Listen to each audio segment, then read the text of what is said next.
शांति शांति। शंकरं शंकराचार्यं केशवं बादरायणं सूत्रभाष्यकृतौ वन्दे भगवन्तौ पुनः पुनः। ईश्वरो गुरुरात्मेति मूर्तिभेद विभागिने व्योमवद् व्याप्त देहाय दक्षिणामूर्तये नमः। ओम शांति शांति शांति।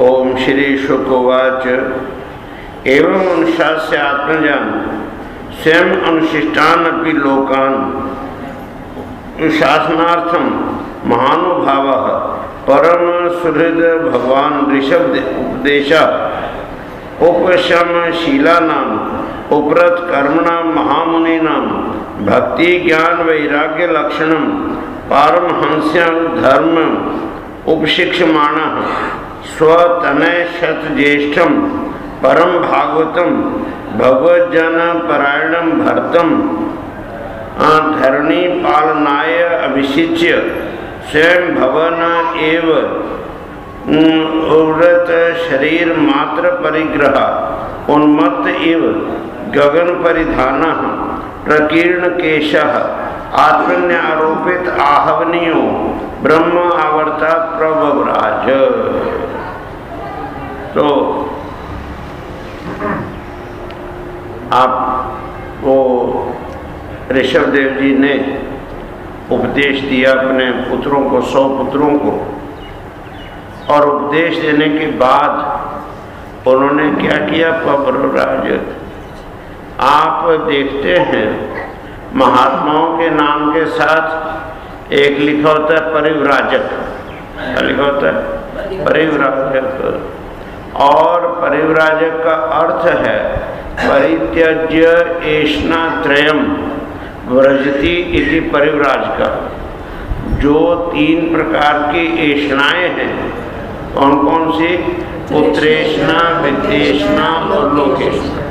पुत्र प्राप्ति की इच्छा, वित्त मैंने धन प्राप्ति की इच्छा, और लोकेष्णा मैंने ख्याति की प्रशंसा की इच्छा। ये 3 प्रकार की जो इच्छाएं हैं, इच्छाएं हैं, इनको जिसने अपने विवेक के द्वारा जला दिया उसको और फिर चल पड़ा, उसको कहते हैं परिव्राजक। तो परिव्राजक के धर्म को स्वीकार कर लिया किसने? ऋषभ देव ने।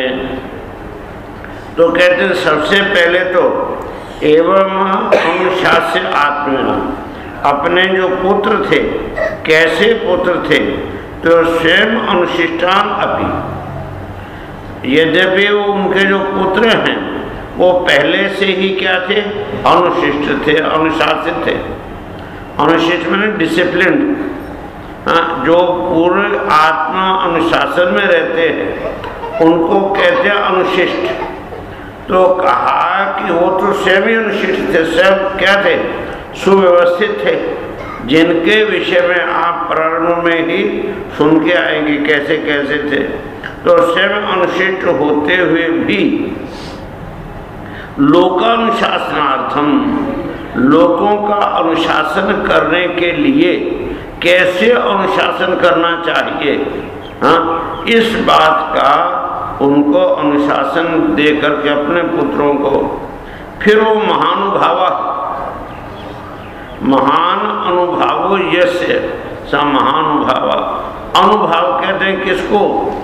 तो जैसे आप देखते हैं कि आपका भावना किसी के प्रति होती है ना, भावना, तो सद्भावना है, आप लोग एक नारा लगाते हैं ना, प्राणियों में सद्भावना हो। तो वो जो सद्भावना है, हाँ, ये सद्भावना होना बहुत अच्छी बात है। लेकिन कहते हैं कि ये जो सद्भावना है, ये सद्भावना स्वाभाविक रूप से जिसके पीछे चले उसको कहते हैं अनुभाव। अनुभवी जो लोग हैं उनके अंदर अनुभाव होता है, और महान है अनुभाव जिनका, उनको कहते हैं महानुभाव। तो ऋषभदेव क्या थे? महानुभाव थे। और परम सुहृद, सुहृद कहते हैं, हृद कहते हैं हृदय को, और सुहृद मैंने सुंदर है हृदय जिनका। तो सुंदर हृदय की पहचान क्या? कुछ है जो परम सात्विक हो, विशुद्ध सात्विक हो, उसको कहते हैं सुहृद। अब ये जो सुहृद है ये भी सापेक्ष होता है, सापेक्ष रिलेटिव। जैसे यूं समझो कि ये होता है ना सोना, तो उसके गहने आप बनाते हैं, तो जो शुद्ध सोना है वो कितने कैरेट का होता है? 24 का। लेकिन 24 कैरेट के गहने नहीं बनते, गहने बनाने के लिए कम से कम 22 कैरेट चाहिए। लेकिन 22 कैरेट के ही गहने बनते, वो भी नहीं। गहने जो है 20 कैरेट के, 18 कैरेट के, 16 कैरेट के, 14 कैरेट के, 9 कैरेट के, अमेरिका में 9 कैरेट के बनते, तो 9 कैरेट के भी गहने। अब ये बताओ 9 कैरेट में मिलावट कितनी होगी? 15 कैरेट की। तो मिलावट ज्यादा कि असली ज्यादा? फिर उसको सोना कहते हैं, हो गई नहीं। तो इसी प्रकार से ये जो सोना है, ये सोने की कहने को सोना है, लेकिन है वो 15 कैरेट मिलावट, 9 कैरेट सोना। इसी तरह से जो सत्वगुण है, आपके अंतःकरण की रचना किससे हुई? सत्वगुण से हुई। लेकिन सत्वगुण होता है 24 कैरेट का, है ना, 24 कैरेट का सत्वगुण। लेकिन सत्वगुण से, विशुद्ध सत्वगुण से सृष्टि नहीं हो सकती, ज्ञान उत्पन्न नहीं हो सकता। तो कितने से होगा? 22 कैरेट से। तो 22 कैरेट वाला जो सत्वगुण है उसी को कहते हैं वास्तव में ईश्वर। क्या कहते हैं? ईश्वर। और ये याद रखना कि वेदांत की भाषा में और लोक भाषा में थोड़ा अंतर है। लोक भाषा में परमेश्वर को या परमात्मा कहो एक ही अर्थ है, लेकिन वेदांत में थोड़ा सा अंतर है। जो मायापति है उसको कहते हैं परमेश्वर, और जो माया से परे है उसको परम आत्मा, हो गया ना, विशुद्ध आत्मा। तो परमेश्वर जो है वो क्या है? 22 कैरेट सत्वगुण वाला। और जो अवतार होते हैं, अंशावतार जिनको कहते हैं नहीं, वो 20 कैरेट से लेके 18 कैरेट तक के, हाँ, कोई 20 का, कोई 17 का, कोई 16 का, कोई 18 का। और जो महापुरुष होते हैं, जो देश की रक्षा के लिए, समाज की रक्षा के लिए, धर्म की रक्षा के लिए अवतार लेते हैं, वो 14 कैरेट के। और जो महापुरुष हैं, संत लोग हैं, वो 12-13 कैरेट के। और जो सामान्य मनुष्य हैं वो 9-10 कैरेट के। और जो पशु हैं वो 8 से लेके 6, 7, 8। और फिर जो उससे नीचे हैं उनको अवचेतन कहते हैं, अर्धचेतन। जैसे वनस्पतियों को भी कल बताया था ना कि वनस्पतियां जो वो भी जीव हैं। और ऋषभदेव जी ने कल इस बात को स्पष्ट किया था कि किस प्रकार से सबसे सात्विक कौन है, फिर उससे कल बताया था। तो इस प्रकार से कहते हैं कि जिनका हृदय परम सुहृद है, परम सात्विक है, अर्थात 20-22 कैरेट का, ऐसे जो परम सुहृत वो कौन होगा? भगवान ही होगा, ध्यान है ना। तो भगवान भी जिसको कहते हैं, भगवान भी परमेश्वर का नाम ही भगवान है, परमात्मा अलग। तो जो परमेश्वर है, जो भगवान है, भगवान किसको कहते हैं? तो जिसके अंदर 6 तरह का भाग हो। कितने तरह का? 6 तरह का भाग हो। तो वो क्या है? तो शास्त्र में लिखा है कि ऐश्वर्यस्य समग्रस्य धर्मस्य यस्य श्रियः वैराग्यस्य अथ मोक्षस्य शरणं भगति। ये 6 भाग हैं। एक तो कहते हैं क्या है? ऐश्वर्य से समग्र से, समग्र ईश्वरता का भाव। हाँ, ईश्वर कहते हैं किसको? तो जो इष्ट, जो ईशन करता है, कंट्रोल करता है। हाँ, किसका? तो आप लोग भी तो कंट्रोल करते हैं अपने बच्चों का, अपने घर का, अपने परिवार का, और कुछ लोग राष्ट्र का करते हैं।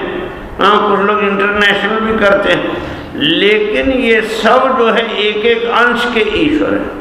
इनको क्या करेंगे? अंश का ईश्वर। आपकी आंख जो रूप का करती है, कान जैसा, ये भी सब देवता है, ये भी ईश्वर है। लेकिन वहां लिखा कि वो जो ईश्वर भाव है, कौन सा? समग्र से, इन टोटलिटी, पूरा जितना भी ब्रह्मांड है। आप आकाश में रात को देखो तो कितने तारे होते हैं? गिन सकते हो? अनंत। केवल एक जो मिल्की वे है, जिसको आकाश गंगा कहते हैं, उसमें 550 करोड़ ग्रह तारे हैं। और कोई कोई तारा इतना बड़ा है कि उसको यहाँ तक उसके प्रकाश को आने में 20 वर्ष लग जाते हैं। जाने कि नहीं? प्रकाश जो है 1 सेकंड में 1,86,000 माइल 1 सेकंड में चलता है। और ऐसे इतनी गति से चलते हुए 20 साल में कितनी दूर पहुंचेगा? आपका कैलकुलेटर गिन भी नहीं सकता है, हो गया ही नहीं। तो ऐसी अवस्था में वो प्रकाश अगर आ जाना बंद हो जाए, तभी 20 वर्ष तक आपको प्रकाश दिखाई देता है। तो इतनी दूर दूर से, और ऐसे 550 करोड़ तारे, तो ब्रह्मांड कितना बड़ा होगा कल्पना करो। और ऐसा एक ही ब्रह्मांड नहीं है, अनंत कोटि ब्रह्मांड सुना कि नहीं आपने? तो ऐसे करोड़ों ब्रह्मांड, तो ये सबको मिलाकर के जितना भी है चराचर जगत, उसको उसका जो ईशन करे उसको कहते हैं ईश्वर। तो कहा उस ईश्वर का जो भाव वो कहलाता है ऐश्वर्य। तो ऐश्वर्य से समग्र से, और फिर धर्म से। धर्म कहते हैं किसको? तो धारणा धर्म क्या? ये जो हिंदू हैं या मुसलमान हैं या क्रिश्चियन हैं या पारसी या यहूदी हैं, ये सब धर्म नहीं है। ये सब क्या है? मान्यताएं, मत है। क्या कहते हैं इनको? मत कहते हैं। मान्यताओं के ऊपर टिका हुआ जो है सिद्धांत, उसको मत कहते हैं। और धर्म किसको कहते हैं? तो धारणा धर्म इत्याहु, जो सबको धारण करे वो धर्म। तो ये एक फूल है, इसको धारण किया हाथ में, और हाथ कब धारण करेगा? जब इसमें प्राण होगा। किसी को भगवान ना करे पैरालिसिस हो जाए तो ये हाथ उठाएगा? फिर नहीं उठा सकता है। तो इसका अर्थ क्या हुआ कि हाथ को किसने उठाया? प्राण ने। लेकिन प्राण कब उठाएगा? जब आपका मन करेगा। मन न करे तो प्राण कैसे उठाए? तो मन हुआ उसको धारण करने वाला, प्राण को। और मन को धारण करती है कौन? बुद्धि। और बुद्धि को धारण करती है कौन? मैं तत्व मैंने चेतना, कॉन्शियस इसको कहते हैं, चेतना कहते हैं, चेतना। और चेतना किसकी? तो प्रकृति की, कुदरत की, हो गया नहीं? तो कुदरत की चेतना, तो कुदरत होगी धारण करना। और कुदरत किसकी? उसी आत्मा की, हो गया ना? तो ऐसी अवस्था में आत्मा इत्येव धर्म, आत्मा ही एकमात्र क्या है? धर्म है। ये बात पक्की हो गई। लेकिन वो धर्म है तो है, हमको क्या हो गया ना? तो हमारा उद्देश्य क्या है कि मनुष्य के जीवन की सार्थकता है उस सच्चित आनंद स्वरूप आत्मा का साक्षात्कार करना, हो गया नहीं? अब वो साक्षात्कार करने के लिए चाहे आप उसका नाम राम रख लो, कृष्ण रख लो, शिव जी रख लो, विष्णु रख लो, ब्रह्मा रख लो, दुर्गा रख लो, हनुमान रख लो, कुछ भी रख लो, लेकिन है वो एक सत्ता जो सबको धारण करने वाली है। उसका साक्षात्कार करना ये हमारा क्या है? कर्तव्य रूपी धर्म है। वो स्वरूप धर्म, आत्मा या स्वरूप धर्म, और साक्षात्कार करना कर्तव्य धर्म। और साक्षात्कार करने के लिए जिन साधनों की आवश्यकता है वो साधन धर्म। तो सबसे पहला साधन क्या है? शरीरम आद्यम खलु धर्म साधनम। क्या है? ये जो तुम्हारा शरीर है ये धर्म का पहला साधन है। शरीरम आद्यम खलु धर्म साधनम, ये पहला साधन है। तो ऐसी अवस्था में ये जो तुम्हारा शरीर, ये शरीर मैंने इदम शरीरम, भगवान ने भी क्या कहा? इदम शरीरम, मैंने ये जो मनुष्य शरीर है ये। क्यों? बाकी जितने भी शरीर हैं वो मात्र भोग के लिए हैं, हाँ, आय के लिए, इनकम के लिए नहीं है। केवल मनुष्य शरीर है जहां आकर के आप धर्म की कमाई कर सकते हैं। इसलिए ये जो मनुष्य शरीर है इसको की रक्षा करना और इसको उस धर्म के साक्षात्कार में लगाना, ये भी क्या आपका कर्तव्य है। तो मनुष्य शरीर की रक्षा करना ये भी क्या हो गया? धर्म हो गया। और मनुष्य शरीर की रक्षा करने के लिए क्या चाहिए? खाना पीना पहनना सब साधन चाहिए। तो खाना पीना भी क्या हुआ? धर्म है, वो भी धर्म है। और खाने पीना कहाँ से मिलेगा? ऐसे तो मिलेगा नहीं, तो कमाना पड़ेगा। तो कमाना भी क्या हो गया? धर्म हुआ। और कमाने के लिए लोकाचार, आप किसी के पुत्र बन गए, किसी के पत्नी बन गए, किसी के पति बन गए, किसी के नौकर बन गए, किसी के बॉस बन गए, ये जितना भी लोकाचार है ये सब का सब लोक आचार भी क्या हो गया? धर्म हो गया। तो कहने का अभिप्राय ये है कि आपके जीवन की प्रत्येक क्रिया, आपके जीवन का प्रत्येक व्यवहार धर्म क्या है? नहीं हो सकता है। कब? जब पटरी इस ट्रैक पर चले तब। और यदि वो पटरी ट्रैक से उतर गई तो धर्म का उल्टा क्या होता है? अधर्म या अधर्म हो जाएगा। धर्म और अधर्म इन दोनों के बीच में बड़ी पतली लक्ष्मण रेखा है, यानी वो रेखा से जरा सा इधर हुए तो धर्म, जरा सा उधर हुए तो अधर्म। क्योंकि शास्त्र कहता है कि धर्म और अधर्म एक ही सिक्के की दो साइड हैं जिनको आप कभी अलग नहीं कर सकते और कभी मिला भी नहीं सकते।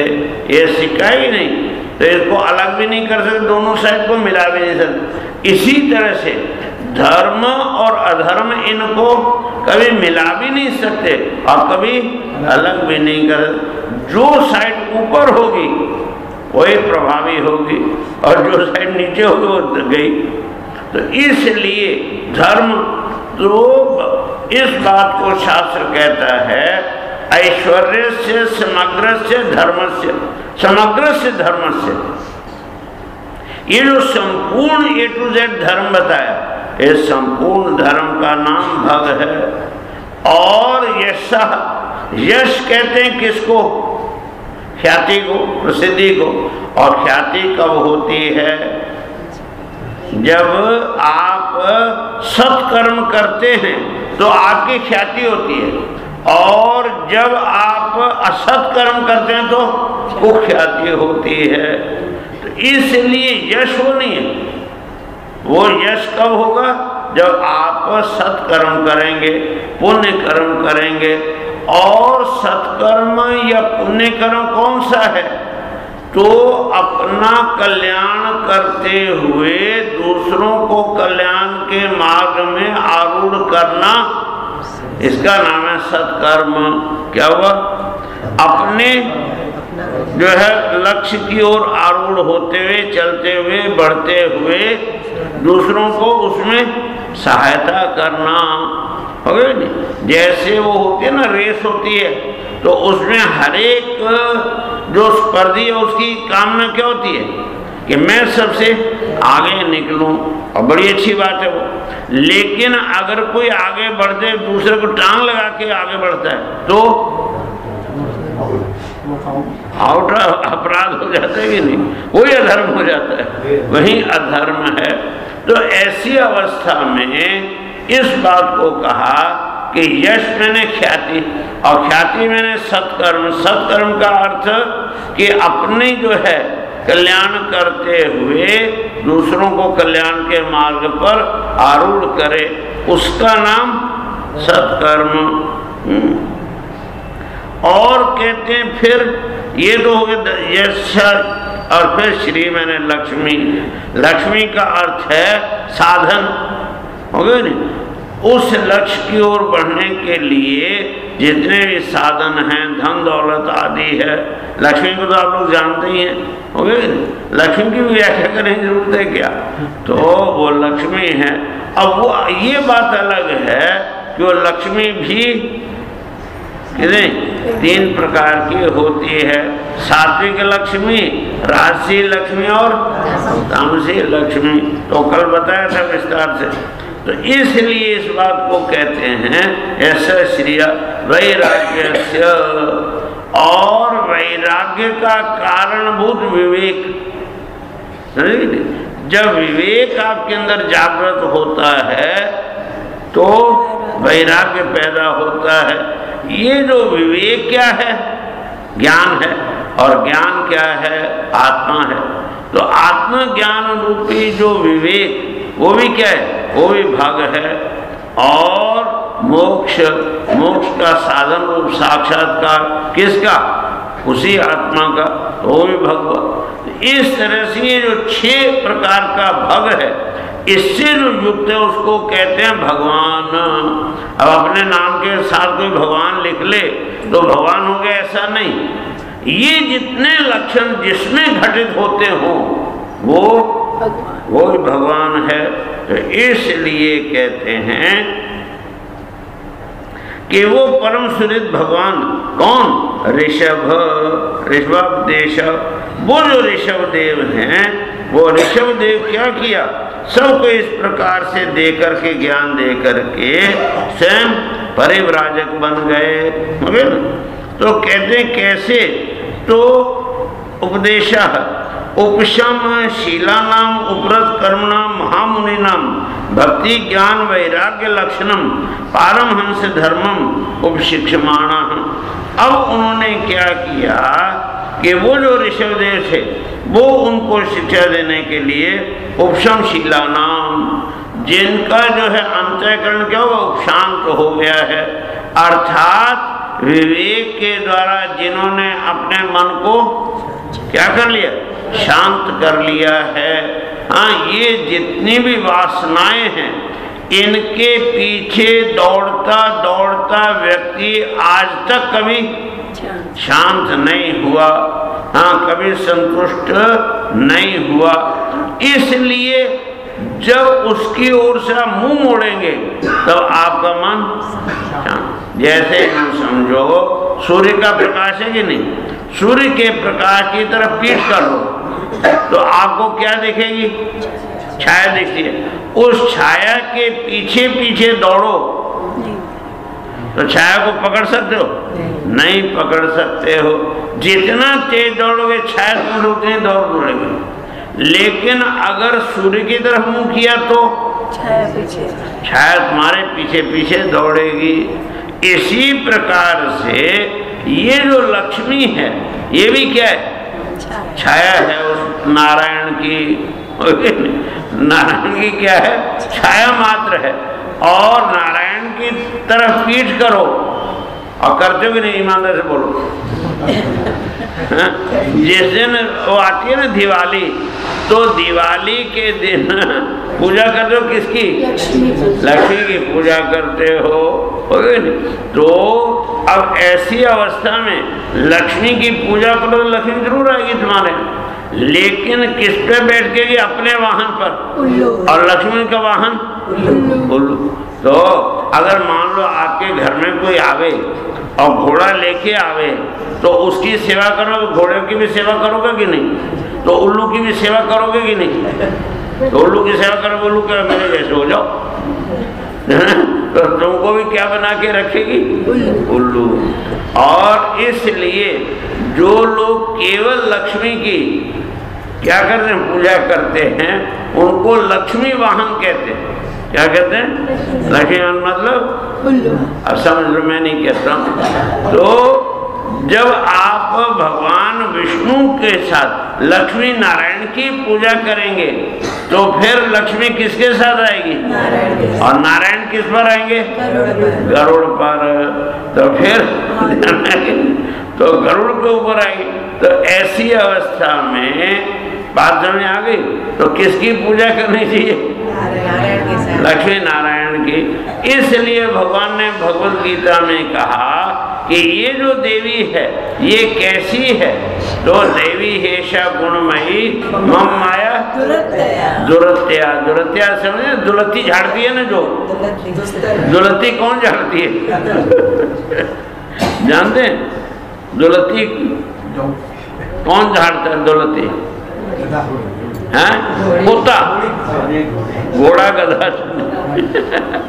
तो ध्यान है कि तो भगवान कहते मेरी जो है ना माया, वो क्या है? दुलत्या। दुलत्ती झाड़ने वाली।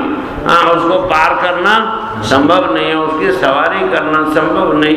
लेकिन माँ में ये प्रपद्यन्ते माया में ताम तरंते थे, जो मेरी शरण में आ जाते हैं वो इस माया को पार कर जाते हैं। तो इसलिए इस बात को स्पष्ट किया कि ये जो छाया है, हाँ, छाया के पीछे मत दौड़ो। कभी जो है वो तृप्ति होने वाली नहीं है। चाहे जितना भी उसको करोगे वो कमी पड़नी। ऐसी अवस्था में आज आपके पास लाख रुपया है तो आपकी नजर करोड़ पर है, करोड़ मिल गया तो अब्ज पर होगी, अब्ज मिल गया तो खरब पर होगी। यहाँ तक कि अगर आपको संपूर्ण पृथ्वी का साम्राज्य भी दे दिया जाए, तो भी ये होगा कि मैं देवता क्यों नहीं? स्वर्ग पर मेरा राज्य नहीं है, तो स्वर्ग भी मिल गया तो फिर मैं देवता क्यों नहीं? तो देवता भी बन गए तो फिर मैं इंद्र क्यों नहीं? और इंद्र भी बन गए, समझेगी? फिर भी संतोष नहीं। फिर भी देखेंगे नीचे कहीं जो है वो वीणा तपस्या तो नहीं कर रही, कहीं माला तपस्या तो नहीं कर रही। और अगर कर रही है तो फिर क्या भेजो? अप्सरा भेजो उसकी तपस्या नष्ट करने के लिए। तो संतोष है उसको, निर्भय है वो। तो देवता नहीं, देवताओं का राजा बनकर के भी निर्भय नहीं हुआ। और महर्षि याज्ञवल्क्य जनक को कहते हैं अभयम वही जनक प्राप्त होसी। इस ब्रह्म विद्या को लेने के बाद वो क्या कहते हैं? अभयम वही जनक प्राप्त होसी। हे जनक, अब तू अभय हो गया, अब तुझे कोई दुनिया की ताकत भयभीत नहीं कर सकती, डरा नहीं सकती। तो ऐसी अवस्था में समझ में आ गई बात। तो जो इस बात को विवेक को प्राप्त कर लेते हैं वो क्या हो जाते हैं? उपशमनशीला नाम, उपशमन वाले हो जाते हैं, उनका मन एकदम शांत हो जाता है। उपरत कर्म नाम महामुनि नाम। और महामुनि, मुनि कहते किसको? तो मननाथ मुनि, जो निरंतर मननशील हैं, विचारशील हैं, चिंतनशील हैं, निरंतर मनन करते हैं, उनको कहते हैं मुनि। और महामुनि मैंने बड़े मुनि नहीं, बल्कि मनन के द्वारा उस महान आत्म तत्व को का मनन कर लिया है जिन्होंने, वो क्या कहलाएंगे? महामुनि कहलाएंगे। तो ऐसे महामुनि नाम उपरत कर्म नाम। तो उन्होंने क्या किया? कर्म का परित्याग कर दिया, कर्म करना छोड़ दिया। तो फिर वो क्या करेंगे? कुछ नहीं करेंगे। क्यों भाई? कर्म का त्याग कर दिया। काम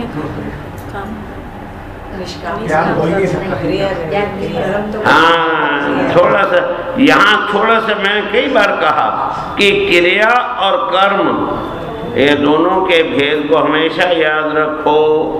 क्रिया कहते हैं परिवर्तन को। एक चीज यहाँ है, उसको यहाँ पहुँच जाए, ये क्रिया हो गई। यहाँ से यहाँ पहुँच जाए, क्रिया हो गई। इस काल से उस काल में पहुँच जाए, क्रिया हो गई। इस देश से उस देश में पहुँच जाए, क्रिया हो गई। इस अवस्था से उस अवस्था में गई, क्रिया हो गई। तो वो क्रिया कहलाती है। क्रिया होती है और कर्म किया जाता है। कैसे? तो उसके पीछे दो चीजें काम करती हैं। कौन कौन सी? उद्देश्य और संकल्प होगा ना।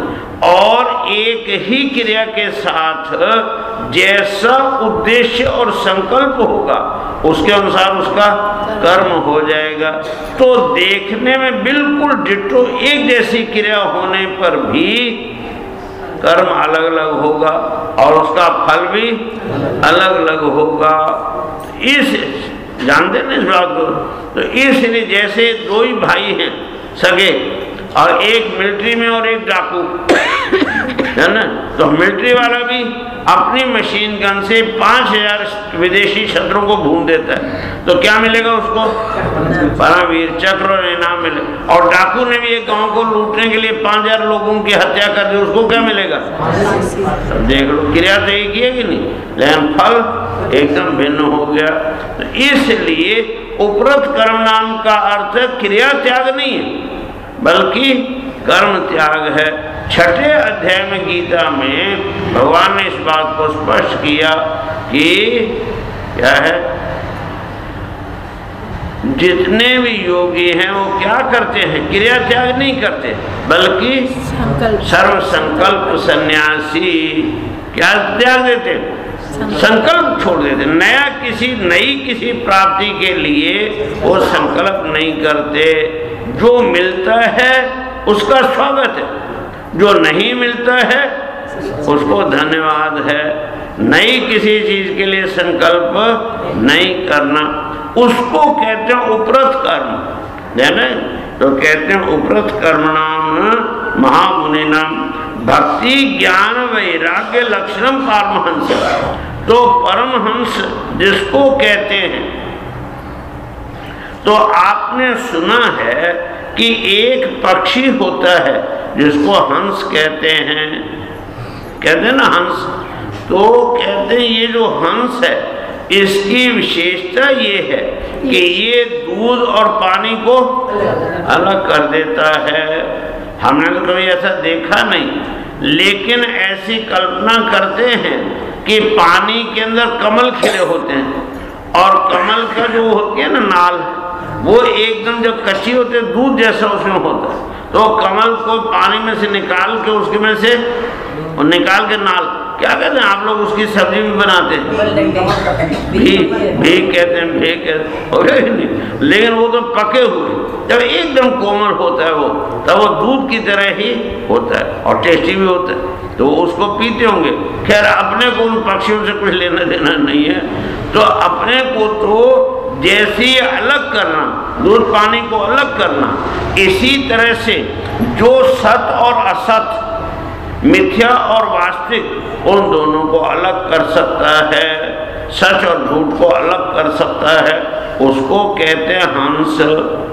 और परमहंस तो जिन्होंने परम तत्व का, पारमार्थिक तत्व का 3 प्रकार की सत्ता होती है। सत्ता में ना एग्जिस्टेंस, अस्तित्व। ये जो अस्तित्व 3 प्रकार का होता है, एक प्रातिभाषिक, एक व्यावहारिक और एक पारमार्थिक।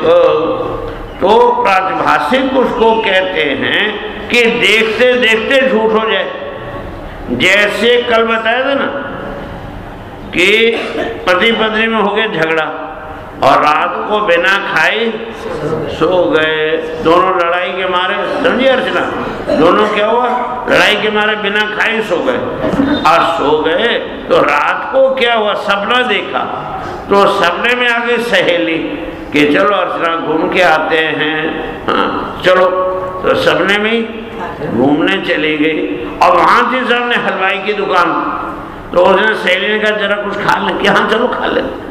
तो वहाँ खाने बैठ गए और खूब खाया, भर पेट खाया, इतना खाया कि यहाँ तक आ गया एकदम से जो है। अब सहेली ने कहा कि भाई एक एक रसमलाई, और कह रहे ना अब तो इलायची खाने की भी जगह नहीं है, ये बोल दो भी नहीं। अब ये बताओ उस समय वो जो कह रही है वो सच बोल रही है कि झूठ? सच बोल रही है। सच में गला इतना भारी लगता है कि अब बिल्कुल नहीं खाया जाए। इतने में क्या हुआ, पति की नींद खुल गई। पति की नींद खुल गई तो उसको भूख लगी थी। उसने कहा लड़ाइयाँ तो होती ही रहती हैं पति पत्नी में, भूखे क्यों रहना। तो उसने जगाया, उठो, ऐसे करके उठी। तो अब बताओ पेट खाली की भरा हुआ है, खाली हो गया। तो एक सेकंड पहले तो भरा हुआ था और एक सेकंड बाद खाली कैसे हो गया। तो वो जो भरा हुआ था उसको कहते हैं प्रातिभाषिक, है ना। अथवा किसी फिल्म में आज जो कुछ भी देखते हैं, आदमी को लड़ते हुए, कटते हुए, मरते हुए, झगड़ते हुए देखते हुए नहीं, तो जिस समय तो उस समय आपके अंदर, ईमानदारी से बोलना, कोई आवेश आता है कि नहीं। कोई ट्रेजिक सीन आवे तो एकदम आंख में आंसू आ जाते कि नहीं, कभी कोई आवे तो उत्तेजना आती, क्यों?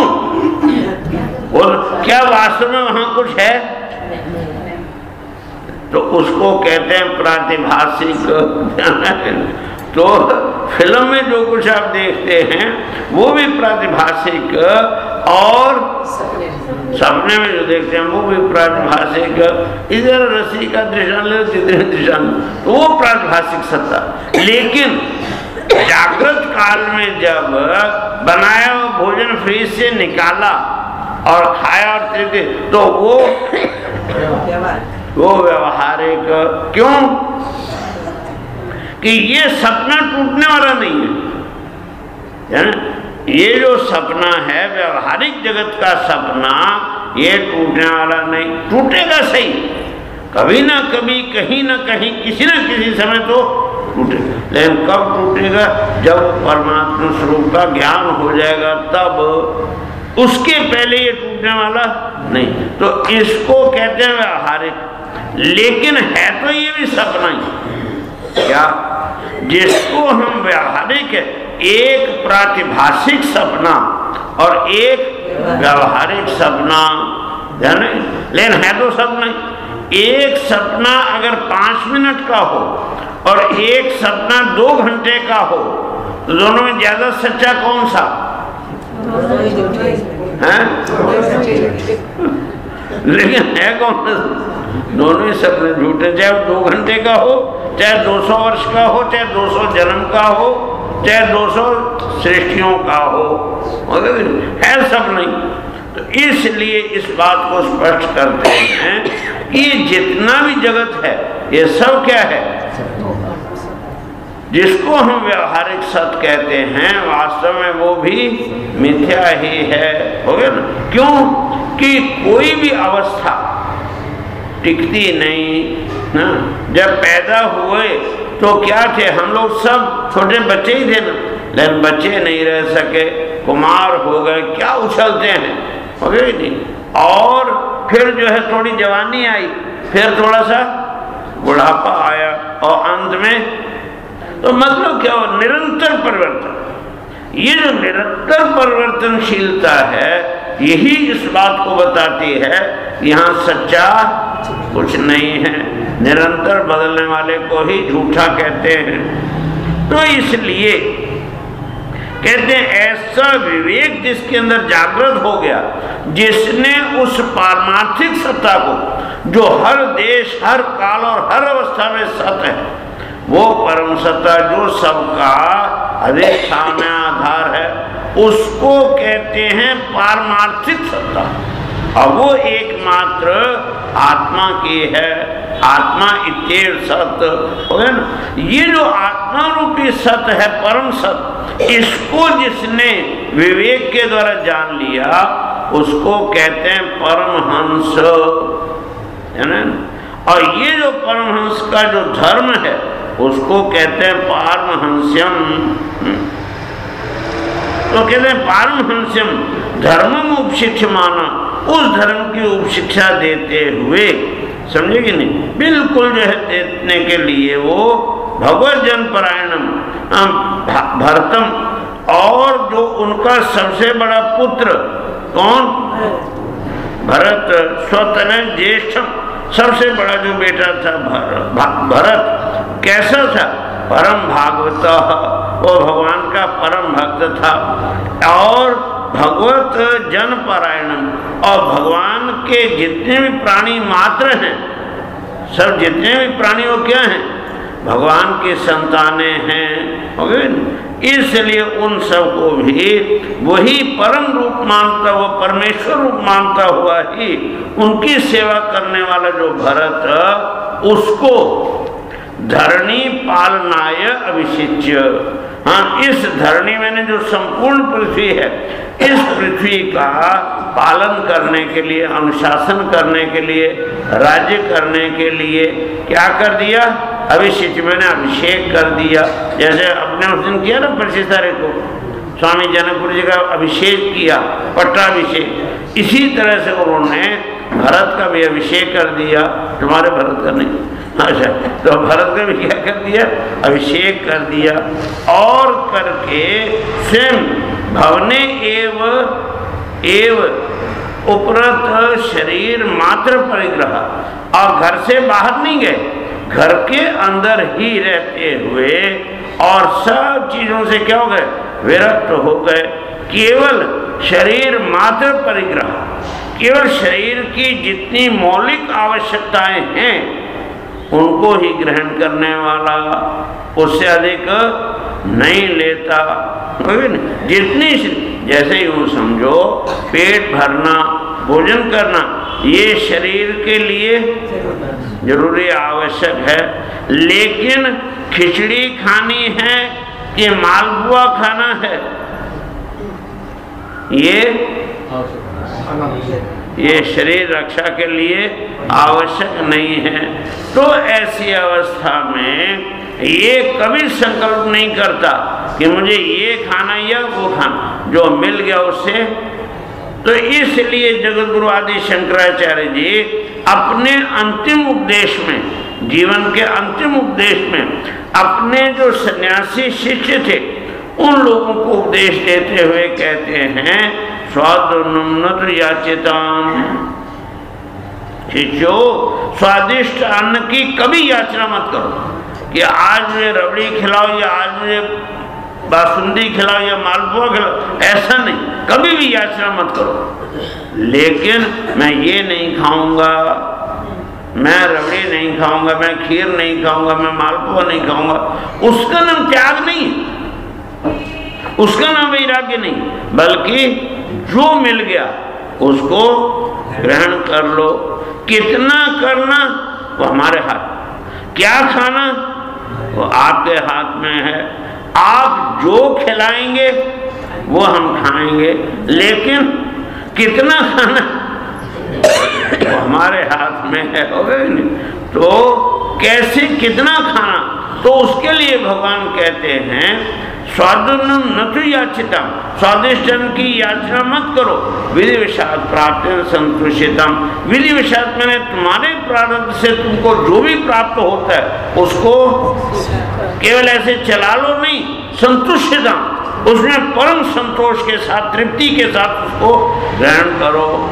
लेकिन कैसे, तो भिक्षा औषधम भुज्यताम, वो कहते हैं कि जो क्षुध व्याधि चिकित्सिता, क्षुधा रूपी जो व्याधि, व्याधि मैंने बीमारी, रोग हो गए, तो सबसे दुनिया में बड़ा रोग कौन सा है, भूख।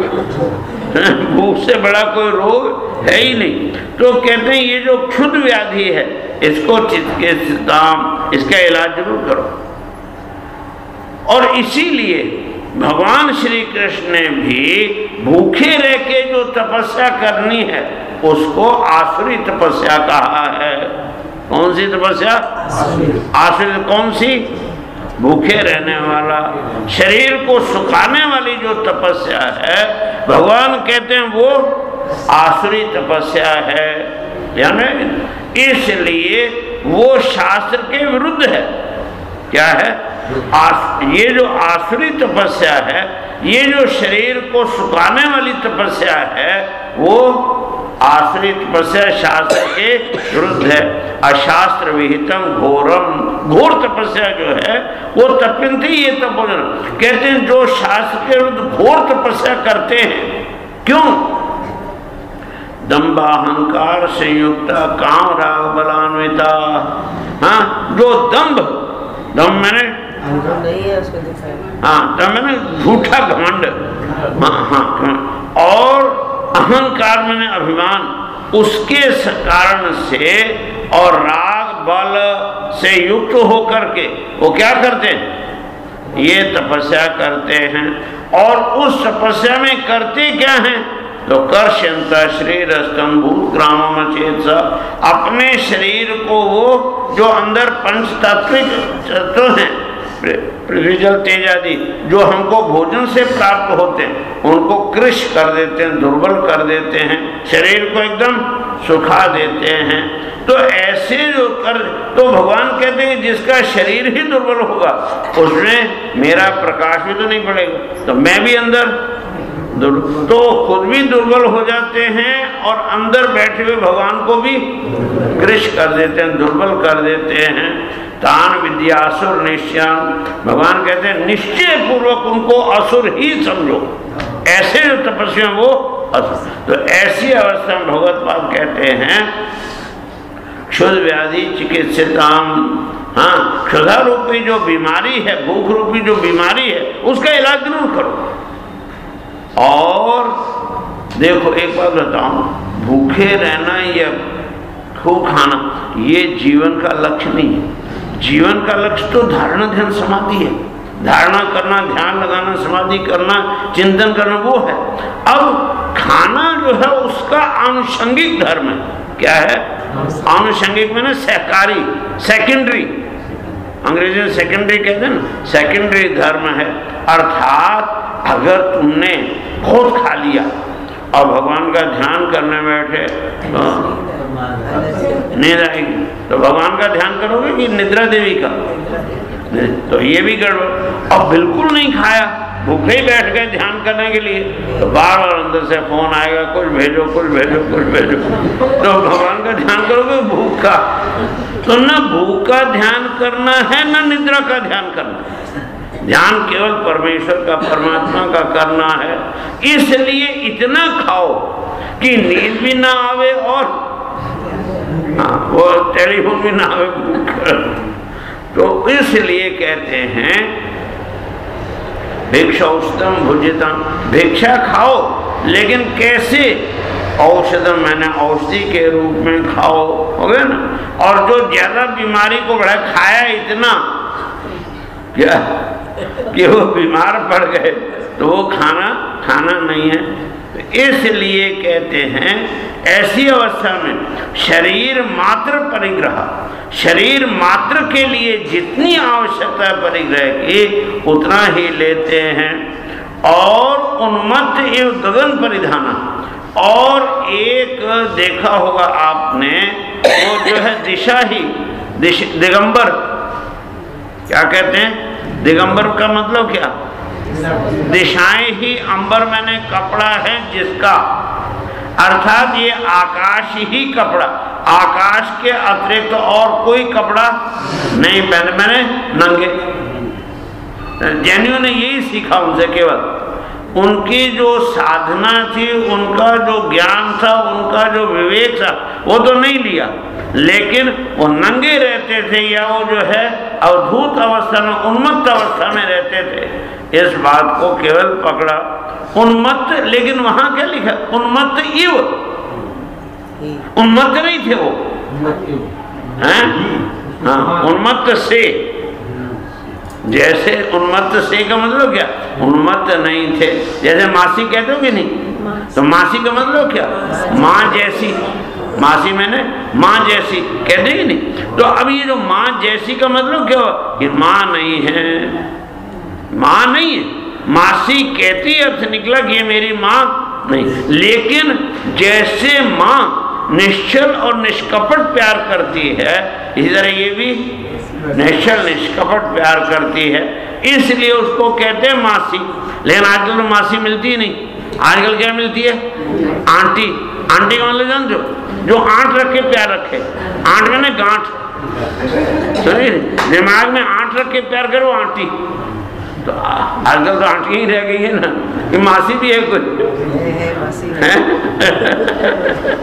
तो खैर, तो ध्यान है। तो ऐसी अवस्था में वहां उन्मत्त इव लिखा, उन्मत्त सा, इसका मतलब उन्मत्त बिल्कुल नहीं है। शुरू में ही सुखदेव के विषय में भी लिखा है महर्षि वेदव्यास जी ने, गूढ़ा मूढ़ इव ईयते, है तो गूढ़, मैंने अपने तत्व स्वरूप में छिपा हुआ बैठा है, अपने उसमें मस्त है, मस्ती अपनी आत्मा की मस्ती मस्त, लेकिन बाहर जो अंदर मस्त होगा वो बाहर कैसे आएगा? ध्यान में है कि नहीं? अंग्रेजी में दो शब्द होते हैं, एक होते हैं इंट्रोवर्ट और एक एक्सट्रोवर्ट, ध्यान है। तो जो इंट्रोवर्ट है वो तो अंदर की मस्ती में मस्त रहता है, और एक्सट्रोवर्ट बाहर खेल कूद उछल कूद में पड़ा रहता है।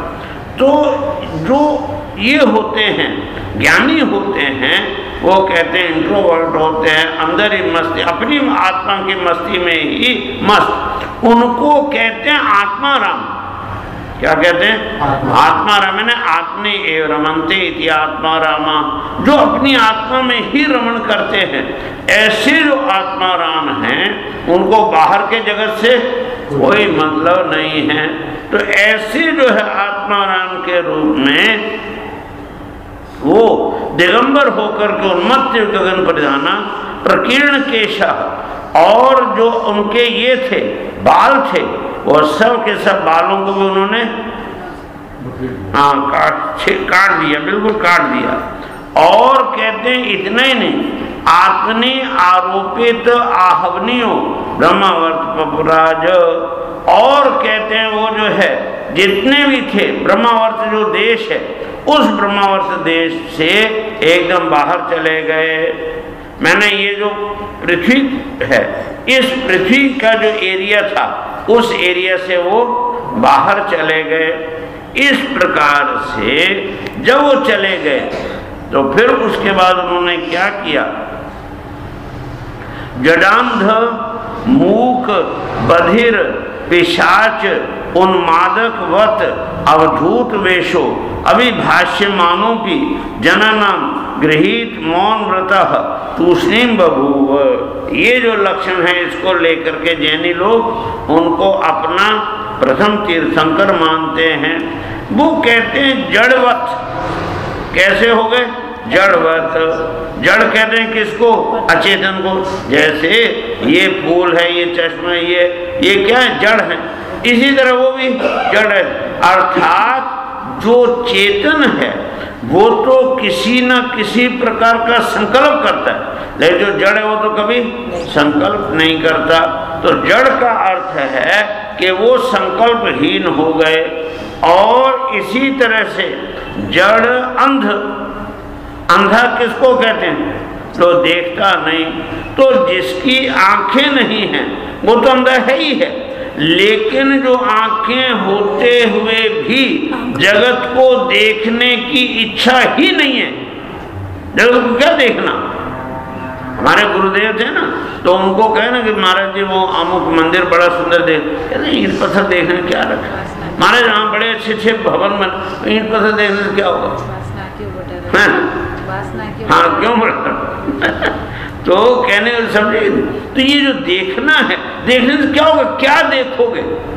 जो कुछ भी देखोगे माया का रूप ही तो है। तो इसलिए वो कुछ देखने की कामना करते ही नहीं, तो अंधे की तरह रहते। अंधे नहीं है, अंधवत और मूक। मूक मैंने गूंगा। तो एक तो गूंगा हुआ कि जिसके अंदर वाणी है ही नहीं, लेकिन इनके अंदर समग्र सुशिक्षित वाणी होते हुए भी अभी तो उपदेश दे रहे थे, तो होते हुए भी अब इन्होंने बोलना ही बंद कर दिया। मूकवत और बधिर, बहरा, बहरे की तरह हो गए। मूक बधिर और पिशाच उन्मादकवत। पिशाच जैसे होते हैं ना, हाँ, वो गंदगी कभी लपेट लिया, कभी कीचड़ में लग कीचड़ ही लपेट लिया ऊपर, ताकि कोई उनकी ओर आकृष्ट ना हो। लोगों के आकर्षण को दूर करने के लिए, हाँ, लोग उसको गंदा समझे, ऐसे आदमी ऐसा समझे, लोग उसकी क्या करें? उपेक्षा करें। ऐसा जो है उसकी तरह से उन्मादकवत अवधूत वेशा, हाँ, वो क्या हो गए? अवधूत बन गए। और अभिभाष्यमानोपि जनानां गृहीत मौन व्रता। यद्यपि वो बोलने के में समर्थ थे, बातचीत कर सकते थे, लेकिन फिर उन्होंने क्या किया? मौन व्रत को धारण कर लिया। दूसरे में और शांत एकदम हो गए। कैसे वो शांत हुए? उस बात को समझने के लिए क्या करो? सीधे होकर के बैठो और जोर से हरिओम की ध्वनि करके 1 मिनट तक एकाग्रता पूर्वक अपने हृदय में उस सतचित आनंद स्वरूप परब्रह्म परमात्मा का अपने इष्ट देव के रूप में एकाग्रता पूर्वक 1 मिनट ध्यान करो। हरि ओम।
दक्षिणामूर्तये नमः। ओम शांति शांति शांति।